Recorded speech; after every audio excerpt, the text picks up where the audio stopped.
Es un día esencial, fundamental, no solo en democracia, sino para vivir la condición humana. Y cuando vos hablas de la condición humana, hablas de identidad, quién sos, cómo te percibís. Irene. Por primera vez el regreso a la democracia cae, 22 de octubre, que es el Día Nacional del Derecho a la Identidad, con las elecciones. Coincide con el cumpleaños de Estela de Carlotto y en las redes se hizo una campaña para todos aquellos que nacieron entre el 75 y el 83 y dudan de su identidad, para llamar a que se acerquen a abuelas si tenés dudas de tu identidad. Por eso todos estuvieron posteando en las redes sociales su imagen con el DNI, algo tan importante, ¿no? La identidad. Y es un día muy particular, decía, como un guiño al destino, 22 de octubre.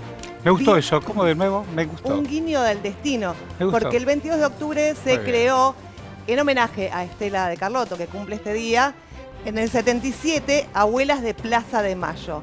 Y se instituyó, es enorme lo que decís. Años más tarde, el Día Nacional del Derecho a la Identidad. Es bárbaro. Llamativamente, hoy, ¿quién cumple años? Estela. ¿Y quién más? La patria. Y cumple Milei. Y bueno. Y llamativamente, ¿qué significa el 22 en la quiniela? El colifa. Bueno, guiño del destino, quieras o no, esta campaña se viralizó en las redes para concientizar que faltan aún 300 hombres y mujeres que fueron sustraídos en dictadura. Dale, a ver. Y que no tienen su identidad. Muy bueno. Soy Erika y sé dónde voto. ¿Por qué? Porque sé quién soy. Si naciste en el 75 y el 83, como lo estabas apuntando, y dudás sobre tu origen o conoces a alguien que podría ser hijo de personas desaparecidas, comunicate con abuelas. O Guillermo, el querido nieto de la querida Roisenblick. Si naciste en el 75 y el 83, dudás quién podría ser hijo. Vos fíjate que hay un candidato, el que cumple años hoy, parafraseando y tomando el discurso del asesino Macera para poder en el ida y vuelta del debate. Entonces, reivindiquemos que en Argentina es domingo de elecciones, aniversario de abuelas y Día del Derecho a la Identidad. Muy bueno. Aparte, en una época tan negacionista, Tal cual. es muy importante. Tal cual. Cientos de usuarios que fueron a votar, Tal sacaron cual. su foto, la compartieron en redes con Votemos por la Identidad. Hace varios años que las abuelas utilizan internet para difundir este mensaje, porque faltan 300 nietos o nietas que no se sabe a dónde están. Que fueron robados, que fueron botín de guerra. No es que se perdieron en el camino. ¿Listo? Gracias. Muchas gracias. ¿Y dónde estamos? ¿Y dónde estamos? Estamos en Unión por la Patria. Estamos en La Libertad Avanza. Estamos en Juntos por el Cambio. Esto quiere decir que tenemos un despliegue periodístico con los 3 candidatos varones, las 2 candidatas también presidentas, presidenta, la Breckman, la Bullrich, el Schiaretti, Don Massa y Don Milei. Y tenemos presencia. Esos 3 espacios están en la capital federal, pero también tenemos nuestros compañeros y compañeras en Entre Ríos, en Catamarca, en Santa Cruz y a la mesa con nuestros queridos que nos ayudan a pensar en voz alta. Ustedes. Bueno, empieza a verse más movimiento, y estamos, por supuesto, atentos, atentas, expectantes, por supuesto. Todos queremos saber cómo queda configurado este escenario electoral. Estábamos pensando recién en derechos de las mujeres, hablábamos en verdad de la representación o no de las mujeres en estas elecciones, de los que fuimos viendo en las provincias, de los que vemos con las candidaturas y también en la agenda, ¿no? de las elecciones. Y hubo una agenda de reacción, ¿no? Concreta. De reacción, pero aparte deliberada, de ir a buscar el voto de los varones enojados con las mujeres que luchan por sus derechos. Porque la propuesta delirante de Lila Lemoine de legalizar que un varón se pueda borrar y dejar con la crianza a la mujer de niños y niñas, que pueda elegir renunciar a la paternidad, algo que pasa en la vida real, digamos, en los hechos, pero la idea de legalizarlo, que parece a priori delirante, fue deliberadamente a buscar ese voto de ese varón que reacciona al avance de los derechos de las mujeres. Sí, además tener en cuenta que Lilia Lemoine toma un derecho adquirido por las mujeres, que es el aborto legal, seguro y gratuito, porque ella dice, para argumentar su proyecto, que dice, además lo va a presentar en el Congreso Nacional, que las mujeres que accedemos a un aborto, asesinamos a nuestros hijos. Entonces dice, bueno, hace este paralelismo.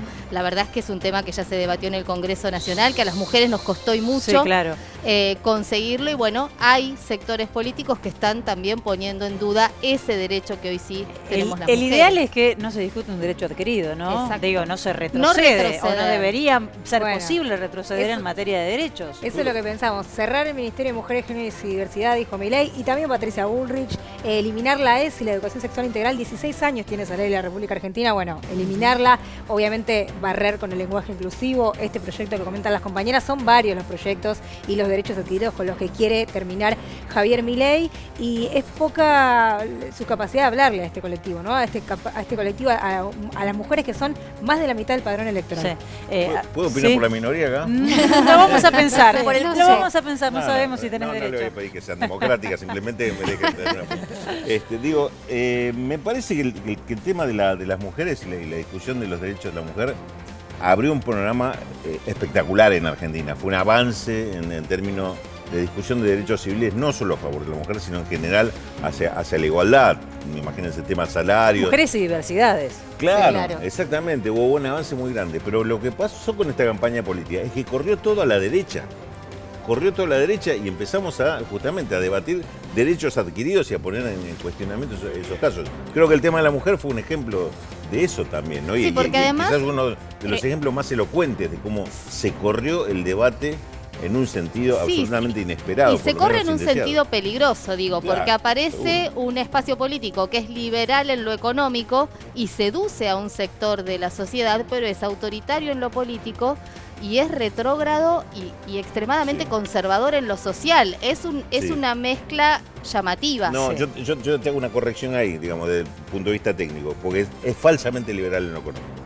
Porque bueno, también en eso es claro, tu especialidad. Ahí está, aparece caso, como la liberal. explicación de la consistencia es esa, porque claro, es absolutamente favorable a la concentración económica y también ahí a un estado de desigualdad económica, no es liberal en el sentido... Falso liberalismo. Ahora, quiero detenerme en derechos humanos porque es el gran tema, más a 40 años de la democracia y realmente los discursos negacionistas que hasta aquí hemos escuchado, incluso en un debate presidencial, significan un gran retroceso para la Argentina. Ahora, pero vos fíjate que después del debate presidencial en donde Milei niega los 30.000 desaparecidos de manera muy desafiante a todo el proceso de memoria, verdad y justicia que caló hondísimo en nuestra sociedad, y no solo es una cuestión de la dirigencia, sino de todos los ciudadanos y ciudadanas que en 2017 salieron a la calle para frenar el 2x1 a los genocidas, eso caló tan hondo que me decían en las fuentes de la campaña de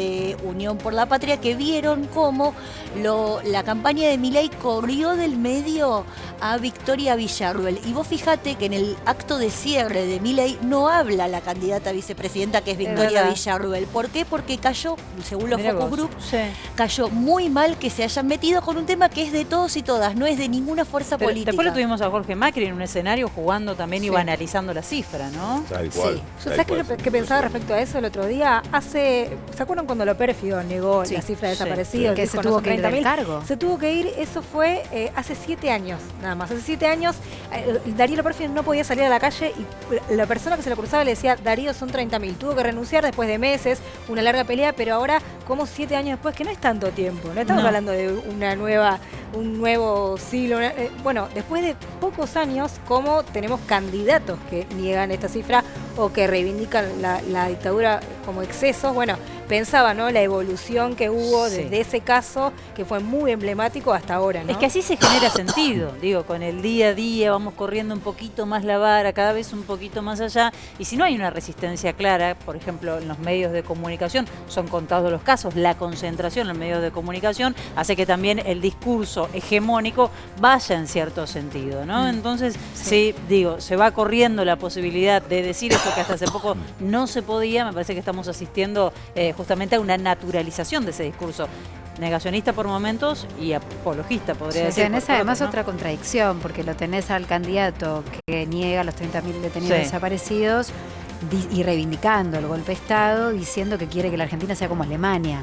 Bueno, en Alemania vas en cana si vos negás el holocausto, digamos. Entonces, Aparte, también por ahí sería momento en nuestro país, teniendo en cuenta este avance, de estas propuestas para retroceder en materia de derechos, de pensar en una ley punitiva respecto del negacionismo, del genocidio, porque eso fue lo que pasó en la Argentina. Hubo Eso un va a depender de genocidio las proporciones en el también. Congreso y volvemos a lo que hablábamos hace un ratito. Y ¿no? de la Bueno. decisión política, de ir y proponerlo, y de ir y aunque vayas a perder, insistir y proponerlo y ponerlo en debate y ponerlo en discusión, porque la iniciativa política es lo que después te marca, hubo iniciativa política de este espacio político de negar los 30.000 desaparecidos. ¿Y le funcionó? es que no me parece casual la reivindicación de la dictadura porque el plan económico va de la mano. Porque vos fíjate que quitar el Banco Central o quitarle poder al Banco Central más allá de la efectiva concreción de esa propuesta, ¿no?